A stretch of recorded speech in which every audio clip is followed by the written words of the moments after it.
What's going on? So, hey man, I got something real important I like to talk about.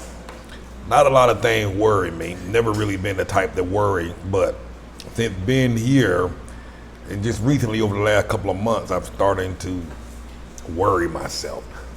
A friend of mine just recently had a bad fall, injured himself pretty bad, and ended up in the hospital. And of course, didn't have insurance. Well, didn't have insurance that covered him here in Mexico. His insurance didn't work. And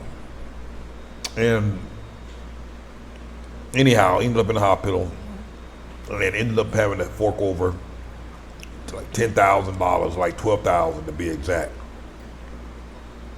And had to call family and friends to get that $12,000.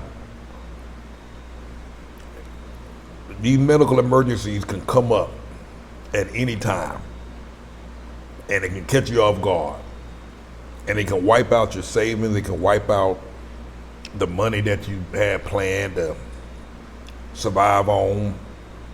Another friend of mine, talking to her today, came here and discovered that she had a tumor in her abdomen, and fortunately it didn't cost a fortune, but it was an emergency that she wasn't planning for. Didn't had to pay out of pocket for that procedure. So we've had 2 medical emergencies since being here, and man, it ain't fun, because here they don't have to treat you. United States, one reason I didn't worry so much is because I know for emergencies, if I got sick or had some chest pain or fell down and broke my arm or my leg or got in a bad car accident, if I go to the hospital, I'm gonna get stabilized and treated, and I can worry about how I'm gonna pay later. Here, they ain't gonna treat you, they don't have to treat you, and they won't, and they will require payment up front. Money transfers, credit cards, cash. Much of the insurance options from the States don't work. Medicare, Medicaid don't work here. So, and there've been plenty of stories where folks been kind of like held hostage because they weren't gonna let them go, confiscate their passports until they pay. So for me, I'm starting to worry about that, especially now my other friend, and I'm not gonna go into much detail about this, but had insurance, but pre-existing condition wiped out the option for them to pay it, and he had to pay. And so in these insurance companies, I know they all, and they do the same thing in the United States, pre-existing conditions, they always looking for a way not to pay. And, so how do you survive? How do you win? How do you make sure you're gonna be taken care of? Because it's other friend of mine thought he was straight. You know what I mean? And they did the old rope-a-dope on him. You know what I mean? So this place got me nervous now, because just the other day I almost fell down, tripped over the sidewalk and bust my butt. And that would have been a pretty bad fall, hit my head on a tree or hit my head on a curb. Man, I could go south real quick. Never expected 2 medical emergencies here, 2 surgeries. They hadn't had surgeries ever.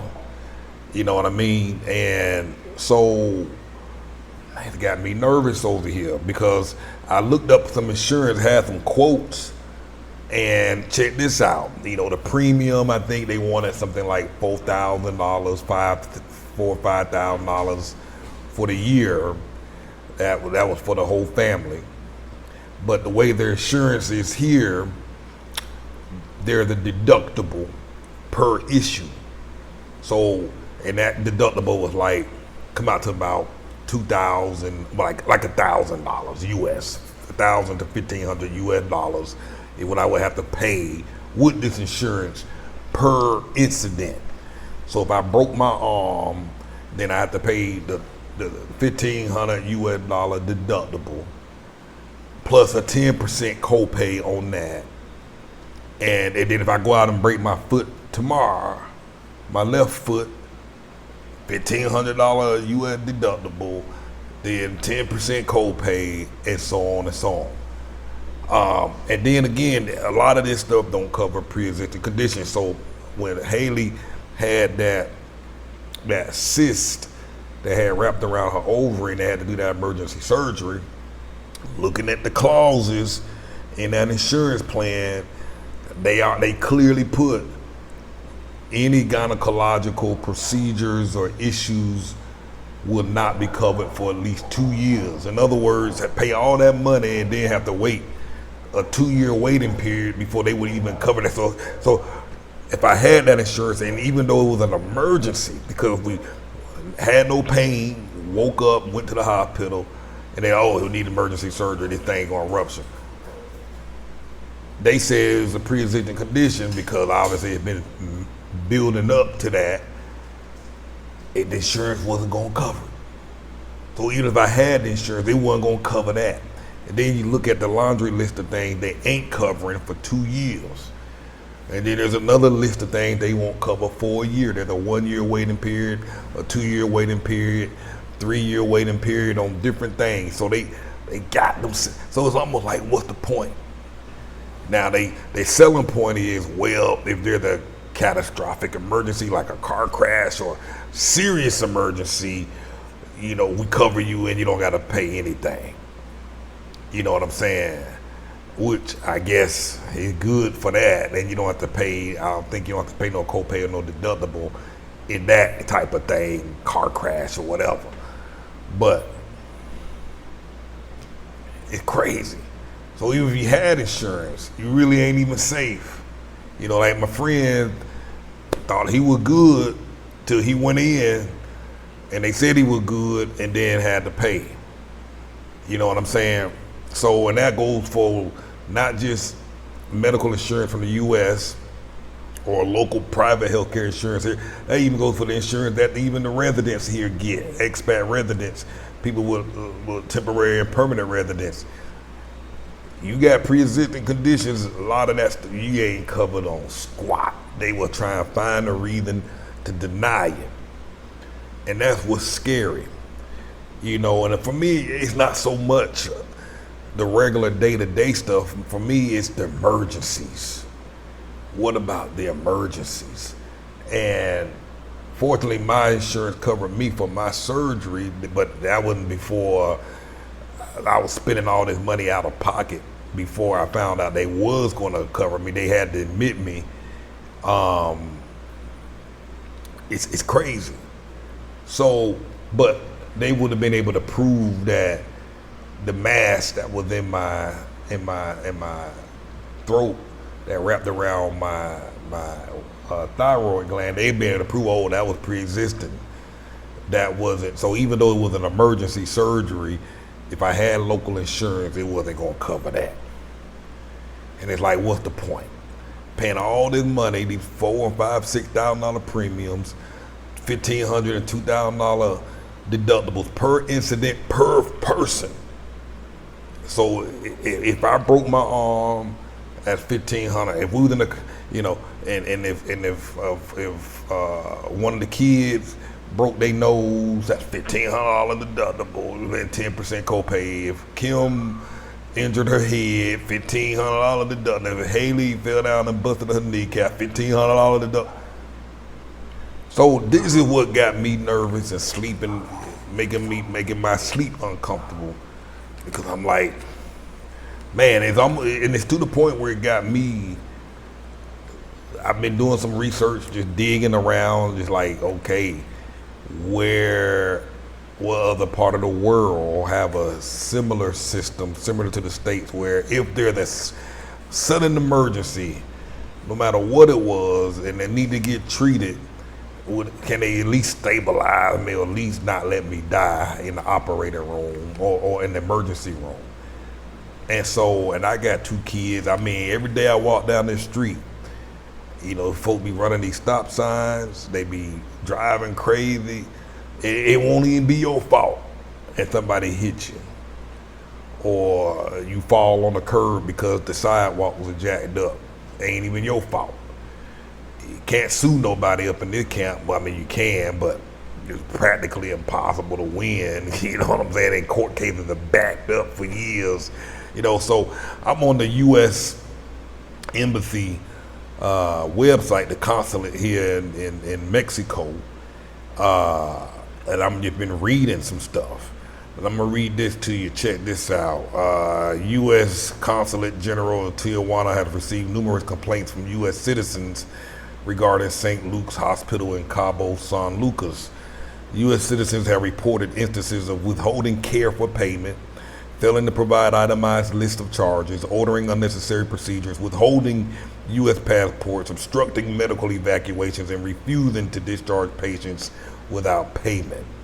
Please be advised that hotels and resorts in the Los Cabos area may have existing contracts or informal relationships with the hospital. In the event you require medical assistance, you may ask your hotel resort to arrange treatment at a facility on the consulate's publicly available list of hospitals.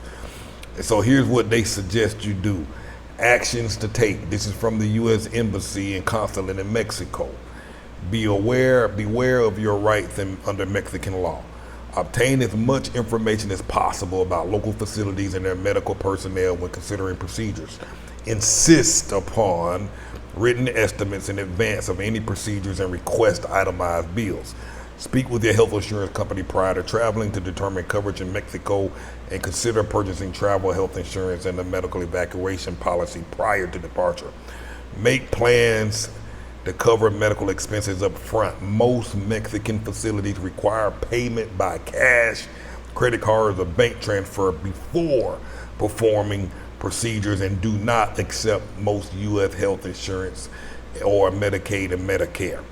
When possible, while seeking medical care, ask a family member or another party to accompany you. So it's crazy out here. It's crazy. If you're coming here, now, a lot of folks say, yeah, you can buy these health insurance policies, these travel insurance policies, but here's what you don't know. Oftentimes, the hospital will require payment of some sort up front while they verify if your insurance is going to pay out. And many of these policies from these travel companies will require you to pay all of it and then reimburse you later. So if these aren't big recognizable companies, you gonna be paying out of pocket, or you will be stuck in our hospital, or your passport will be confiscated, and you're gonna be held hostage in this country until you pay. So I meet a lot of folk who get this idea that, oh, this travel insurance is gonna cover them for everything. Yeah, it may cover you, but in the interim, you're gonna be paying money. Now, if it takes 3 days for them to verify that insurance is gonna pay out, what these folks will do here, which is what they did to me while waiting on my insurance to be verified, they took a big chunk of money up front. Then they came back the next day asking for some more money, and then they came back the next day for some more money, until they got the okay that the insurance was gonna pay. In this particular case, I had Cigna, which is one of the bigger ones that they know they gonna get their money from when they got the letter of guarantee of payment or something like that, however they call it. So a lot of these other small companies, from my understanding, they like the big ones. Blue Cross Blue Shield, Cigna, and there's like 1 or 2 other ones. Them little travel policies, yeah, they may pay for it by reimbursing you, but before you get treated in our hospital, these jokers want their money. And you're gonna have to figure out how to come up with that money, and then you'll get reimbursed back later on. You don't have it, they don't have to treat you, and many times they won't treat you. I've heard all sorts of horror stories. So this is what got me nervous and got me kind of messed up, because emergencies we can't control. Everybody, for the most part, has some sort of pre-existing condition. And the fact that they can just turn you down, it's like, oh, we can't cover that because you had this and that caused that, and it's gonna be $30-some thousand. Sucks. You know what I'm saying? And like I say, in these local policies, most of you paying all this money, $5,000-$6,000 yearly annual premiums, then the co-pays, and then the deductibles, and you still ain't got no coverage. Sucks. So emergencies can happen, man. I was talking to somebody the other day. They was talking about how they weren't feeling well and they needed to go to the doctor, but they was like, oh, man, I don't got the money. I don't know what's going to happen. They might keep me, and he's more afraid of being kept and not being able to pay and getting held hostage than he is about his own health. So I've been digging around, I've been doing some research, just trying to look at some other options or other places, because I still got 2 kids. My daughter, Haley, is still dealing, she's still unstable with the schizophrenia, and they still trying to get treatment, the medications organized, and I just got to have a place that we can go in the event something go sour. And right now, particularly in Mexico, where we're the location that we're at, they've already told us that they don't have the facilities to treat minors, children with schizophrenia. They're already saying, hey, you might need to go somewhere else where it's more kid friendly, such as a place like Mexico City, which I don't want to go there because it's much more expensive there. I'd rather go to another country altogether that is more kid friendly and have more options. So, I just wanted to share this with you because many folk that are coming here are older. Many folks coming here have pre-existing conditions. Many people coming here are blinded. At the website say, the traveler's insurance that you buy, don't take their word for it that they're gonna cover you. If you know you coming to Merida, if you know you coming to Mexico City, get that insurance. Do your research, call them hospitals, and find out specifically if those hospitals will accept that insurance and whether or not you have to pay out of pocket up front and then fight to get your money back from the insurance company. That's something you need to know right off the bat. You know what I'm saying? So, because anything can happen. That car accident, trip, dog bite you. Not to say that that's a thing here, but get food poisoning, and just quite honestly, there's just no way around making this sound nice. But there's a multi-tier system where locals pay one price, foreigners gonna pay a whole nother level of price, and it is what it is.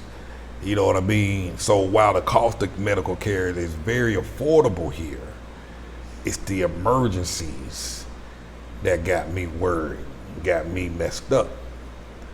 It got me sleepless. So I don't know the system. If y'all more experienced travelers have any feedback on perhaps I'm overlooking something, perhaps I'm not understanding something, but the insurance agent that I spoke to, they were very clear in how these policies work. They sent me the paperwork. I looked them over and I was just like, this is ridiculous.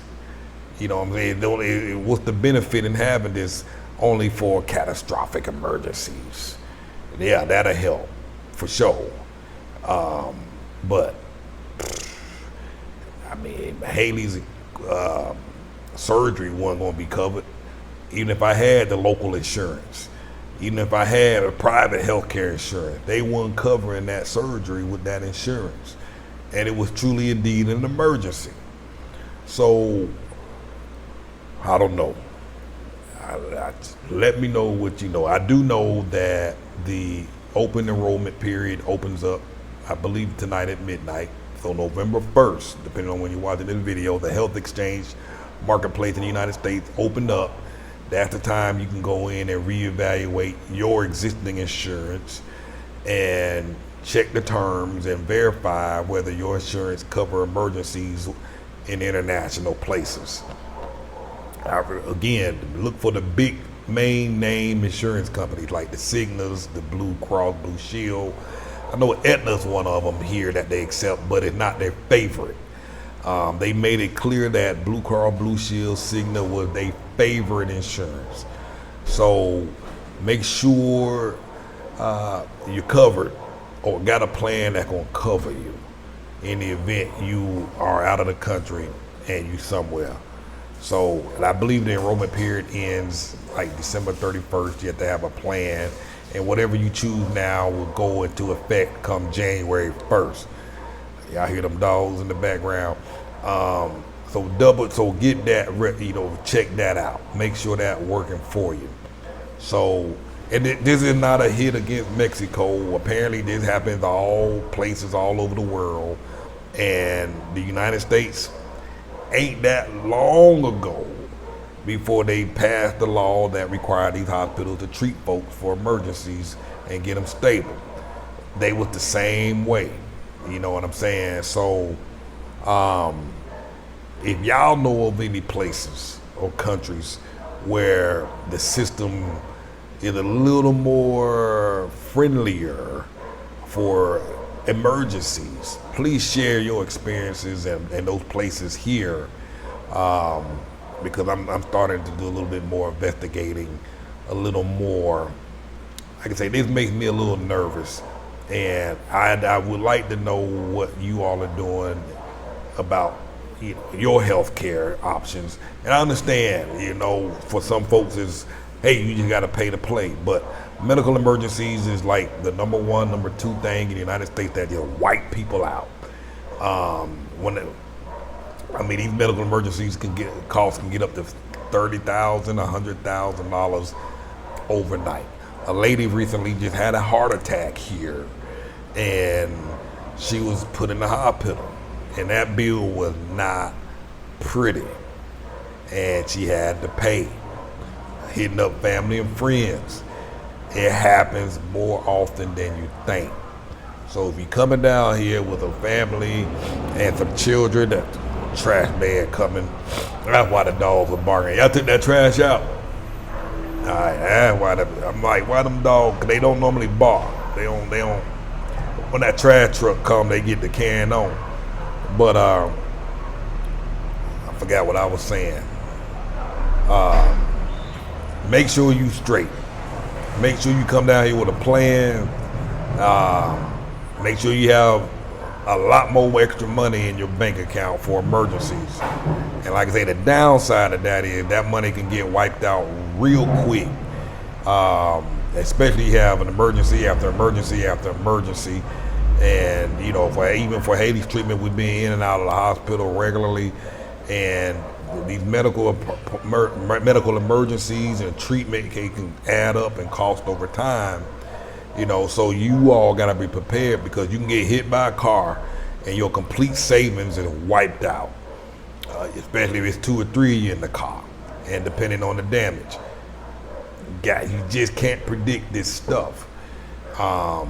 Again, many of the people that are coming here are older. Many of the people that are coming here are coming with kids, and kids do stupid stuff. They jumping off the bed, they flying off the roof, and everything here is straight concrete. So they jump off that bed, they gonna hit that concrete floor or hit that wall, they gonna bust their head on that concrete wall. That wall and that floor ain't going nowhere. It ain't moving, it's unforgiving, everything. So, and the floor is slippery, you put some water on the floor, you slip, bust your butt, you going to that hospital quick. So I just wanted to share this with you so you can plan better and think this thing through, because this stuff ain't no joke. It keeps me up at night. I'm grateful to make it by another day. Each day that come by, I'm like, whew. I'm paranoid a little bit. I'm like, man, can't afford to be going up in that hospital for nothing else right now. You know what I'm saying? And that's the least of your worries you need to be having when you choosing to live a life abroad. So, and no matter how much money you got, the medical emergencies, they come out the blue, and they ain't cheap. Don't 30,000 get wiped out for 30, 40,000 overnight if you want to get out that hospital. I've seen it happen. Personally, know folks that are dealing with that right now. So if you haven't subscribed to our channel, hit the subscribe button. If you haven't If you're not on our mailing list at moveabroadandthrive.com, go to the website, get on our mailing list. I send out a bunch of resources, free information about moving abroad and living abroad. As always, if you find our content helpful, consider making a donation. Cash App, the little $, CartessRoss, Zelle, my email address, cartess@cartessross.com. Got the information on the screen. Let me know what else you'd like to talk about, and please share your feedback about how you're dealing with insurance, because a lot of folks think their insurance is good, and you just don't know how good or bad it is until it's time to use it. And that's when these folks start reneging and trying to back out, talking about, yo, you got to pay. Oh, that's a pre-existing condition. Yeah, so look into that. So that's all. Check out the Health Exchange. I got the link on my website as well. Check out the Health Exchange. Check your policies, update them, revise them, select whatever plan will work best for you if you know you're going to be living outside the U.S. I'm CartessRoss with moveabroadandthrive.com. Thanks for watching.